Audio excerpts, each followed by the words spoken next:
ಅಜಿತ್ ಪವಾರ್ ನಿಧನಕ್ಕೆ ದೇಶದಾದ್ಯಂತ ಶೋಕ ವ್ಯಕ್ತವಾಗಿದೆ. ಪ್ರಧಾನಿ ನರೇಂದ್ರ ಮೋದಿ, ರಾಷ್ಟ್ರಪತಿ ದ್ರೌಪದಿ ಮುರ್ಮು ಹಾಗೂ ಕೇಂದ್ರ ಸಚಿವರು ಅಜಿತ್ ಅಗಲಿಕೆಗೆ ತೀವ್ರ ಸಂತಾಪ ಸೂಚಿಸಿದ್ದಾರೆ. ಅಜಿತ್ ಪವಾರ್ ಅವರ ಅಕಾಲಿಕ ನಿಧನದಿಂದ ಮಹಾರಾಷ್ಟ್ರ ರಾಜಕಾರಣದ ಒಂದು ಸುದೀರ್ಘ ಅಧ್ಯಾಯ ಅಂತ್ಯಗೊಂಡಂತಾಗಿದ್ದು ಇಡೀ ರಾಜ್ಯ ಕಂಬನಿ ಮಿಡಿಯುತ್ತಿದೆ. ಇನ್ನು ಅಜಿತ್ ಪವಾರ್ ಅವರ ಅಂತ್ಯಕ್ರಿಯೆ ನಾಳೆ ಬೆಳಗ್ಗೆ 11 ಗಂಟೆಗೆ ಬಾರಾಮತಿಯ ವಿದ್ಯಾ ಪ್ರತಿಷ್ಠಾನದಲ್ಲಿ ಸಕಲ ಸರ್ಕಾರಿ ಗೌರವಗಳೊಂದಿಗೆ ನೆರವೇರುತ್ತೆ.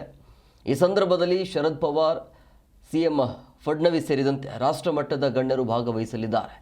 6 ಬಾರಿ DCM ಆಗಿ ದಾಖಲೆ ಬರೆದಿದ್ದ ಧೀಮಂತ ನಾಯಕನ ಅಂತಿಮ ದರ್ಶನಕ್ಕೆ ಬಾರಾಮತಿಯಲ್ಲಿ ಲಕ್ಷಾಂತರ ಅಭಿಮಾನಿಗಳು ಸೇರುವ ನಿರೀಕ್ಷೆ ಇದೆ. ಸೊ ಹಂಗಾಗಿ ಪೊಲೀಸ್ ಬಿಗಿ ಬಂದೋಬಸ್ತ್ ಕೂಡ ಮಾಡಲಾಗುತ್ತೆ.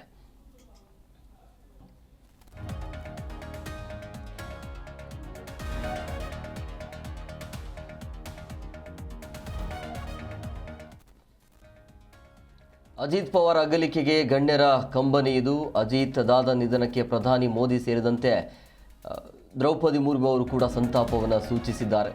ಮಹಾರಾಷ್ಟ್ರದಲ್ಲಿ 3 ದಿನಗಳ ಕಾಲ ಶೋಕಾಚರಣೆ ಇರುತ್ತೆ. ಸೊ ನಾಳೆ ಬೆಳಗ್ಗೆ 11 ಗಂಟೆಗೆ ಬಾರಾಮತಿಯಲ್ಲಿ ಅಂತ್ಯಕ್ರಿಯೆ ಮಾಡಲಾಗುತ್ತೆ. ಸರ್ಕಾರಿ ಗೌರವಗಳೊಂದಿಗೆ ಅಜಿತ್ ಪವಾರ್ ಅವರ ಅಂತ್ಯಕ್ರಿಯೆ ಇರುತ್ತೆ.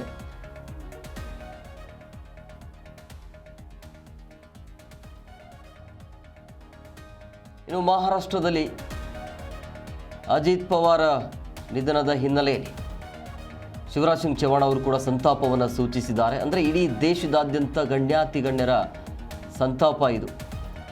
ಮಹಾರಾಷ್ಟ್ರದಲ್ಲಿ ಇನ್ನು ಮಾಜಿ ಪ್ರಧಾನಿ ಆಗಿರುವಂಥ ದೇವೇಗೌಡರು ಕೂಡ ಸಂತಾಪವನ್ನು ಸೂಚಿಸಿರುವಂಥದ್ದು.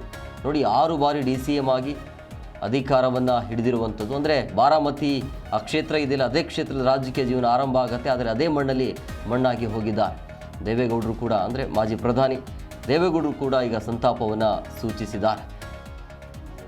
ಇನ್ನು ನಮ್ಮ ರಾಜ್ಯದ DCM DK ಶಿವಕುಮಾರ್ ಕೂಡ ಸಂತಾಪವನ್ನು ಸೂಚಿಸಿದ್ದಾರೆ.